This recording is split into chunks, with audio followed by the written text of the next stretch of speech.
ദൈവനാമത്തിന് മഹത്വമുണ്ടാകട്ടെ. 49-ാം സങ്കീർത്തനത്തിൽ നിന്ന് ഒന്ന് രണ്ട് വാക്കുകൾ വായിക്കാൻ 49-ാം സങ്കീർത്തനത്തിൻ്റെ 7 മുതലുള്ള വാക്കുകൾ.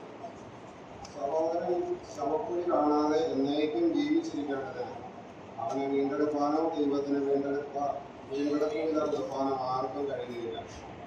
അവരുടെ പ്രാണന്റെ വീണ്ടെടുപ്പ് വിലയേറിയത് അത് ഒരു നാളും സാധിക്കുകയില്ല.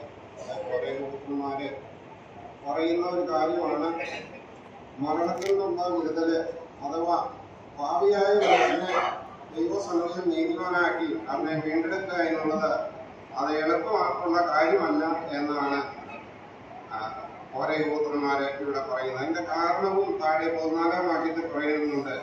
അവരെ പാതാളത്തിന് ആടുകളായി ഏൽപ്പിച്ചിരിക്കുന്നു, മൃത്യു അവരെ മേയിക്കുന്നു. നാം നമ്മളുടെ ബന്ധത്തിൽ ചിന്തിച്ചാലും ഇത് വളരെ സത്യമായ ഒരു കാര്യമാണ്. എന്നേക്കും ജീവിച്ചിരിക്കുവാനായിട്ട് നമുക്കും കഴിയുമായിരുന്നില്ല. കാരണം പാതാളത്തിന്റെ ആടുകളായി നമ്മെ ഏൽപ്പിച്ചിരിക്കുന്നു. മാത്രമല്ല, മരണം നമ്മളെ മേയിക്കുകയായിരുന്നു. സാത്താൻ നമ്മളെ മേയിക്കുകയായിരുന്നു. സാത്താന്റെ ആടുകളായിട്ട് നാം ഈ ഭൂമിയിൽ ജീവിക്കുന്നവരായിരുന്നു. അതുകൊണ്ട് നമ്മുടെ പ്രാണന്റെ വീണ്ടെടുപ്പ് വിലയേറിയതാണ്. അത് ഒരു നാളും സാധിക്കില്ല എന്നാണ് ഓരോ യൂത്രന്മാർ പറയുന്നത്. എന്നാൽ 40-ാം സങ്കീർത്തനത്തിലേക്ക് വരുമ്പോൾ ദാവീദ് പറയുന്ന ഒരു കാര്യം,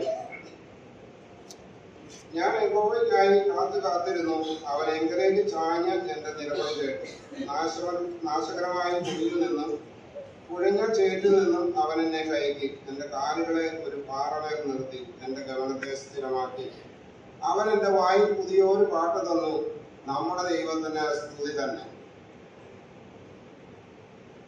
ഇവിടെ ദാവീദ് പറയുന്ന കാര്യം, നാശകരമായ കുഴിയിൽ നിന്ന് എന്നെ വിടുവിച്ചു, എന്റെ കാലുകളെ പാറമേൽ നിർത്തി, എന്റെ ഗമനത്തെ സ്ഥിരമാക്കി.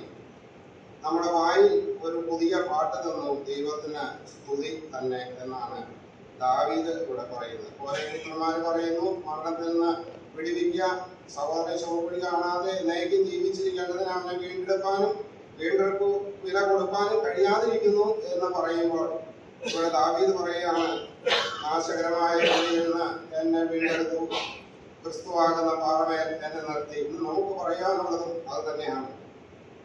നാശകരമായ കുഴിയിൽ നിന്ന്, ആ പാപക്കുഴിയിൽ നിന്ന്, പാപത്തിന്റെ അവസ്ഥയിൽ നിന്ന് നമ്മെ വിടുവിച്ച് നമ്മുടെ കർത്താവാകുന്ന ആ പാറമേൽ നമ്മെ നിർത്തി എന്നുള്ളത് എത്രയോ സന്തോഷകരമായ അത്ഭുതകരമായ ഒരു കാര്യമാണ്. മാത്രമല്ല, അവൻ നമ്മുടെ വായിൽ പുതിയ പാട്ട് തന്നു, നമ്മുടെ ദൈവത്തിന് സ്തുതി തന്നെ. നാം പാടിയതും അത് തന്നെയാണ്. അവൻ രാജാവാണ്, കർത്താവാണ്. ആ ദൈവത്തെ സ്തുതിക്കുവാൻ, സ്തോത്രം ചെയ്യുവാൻ അവൻ നമ്മെ വീണ്ടെടുത്തു. നമ്മുടെ പ്രാണന്റെ വീണ്ടെടുപ്പ് വിലയേറിയതായിരുന്നു. എന്നാൽ അത് ക്രൂശിൽ രക്തം ചിന്തി നമ്മെ ശുദ്ധീകരിക്കുകയും ദൈവമക്കളാക്കി തീർക്കുകയും ചെയ്തു. ഇന്ന് സന്തോഷത്തോടും സമാധാനത്തോടും പ്രത്യാശയോടും കൂടെ ദൈവസന്നിധിയിൽ കടന്നു വന്ന് നമുക്ക് അവനെ സ്തുതിയും സ്തോത്രമാകുന്ന യാഗം അർപ്പിച്ച്, നീ തന്നെ ഞങ്ങളുടെ കർത്താവ് എന്ന് ഏറ്റുപറഞ്ഞുകൊണ്ട് നമുക്ക് അവനെ സ്തുതിക്കാം, അവനെ മഹത്വപ്പെടുത്താം. അവന്റെ വലിയ നാമം ഇന്നും എന്നേക്കും വാഴ്ത്തപ്പെടുമാറാകട്ടെ.